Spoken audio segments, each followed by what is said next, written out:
ஒரு புத்திசாலியான தவளை ஒண்ணு ஒரு நாள் தெரியாம கொதிக்கிற தண்ணீர் நிரம்பிய ஒரு பாத்திரத்துக்குள்ள விழுந்துச்சு. உடனே அது சுதாரிச்சு அதுல இருந்து வெளியே குதிச்சு தப்பிச்சும் போச்சு.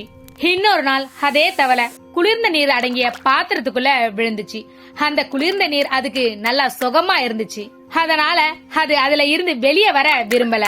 ஆனா அந்த குளிர்ந்த நீர் நிரம்பிய பாத்திரம் அடுப்புக்கு மேல இருந்துச்சு. அதுக்கு அது தெரியவே இல்லை. அந்த குளிர்ந்த நீர் படிப்படியா சூடேறவும் ஆரம்பிச்சுச்சு.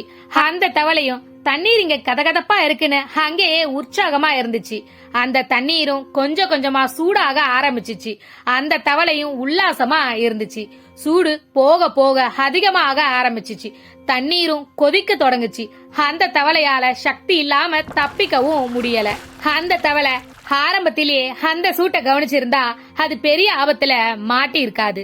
நம்மளும் இப்படிதான் நம்ம வாழ்க்கையில என்ன நடக்குது, எந்த திசையில நாம போய்கிட்டு இருக்கோம் அப்படின்னு கொஞ்சம் நம்மள கவனிச்சோம்னா போதும், நமக்கு வர பெரிய பெரிய பிரச்சனையில இருந்து நம்மள காப்பாத்திக்க முடியும். நாம உண்மையிலேயே மகிழ்ச்சியா இருக்கோமா, இல்ல கடன் நம்மள மெதுவா அழுத்திக்கிட்டு வருதா, இப்படி உங்களை நீங்களே கேட்டு பாருங்க.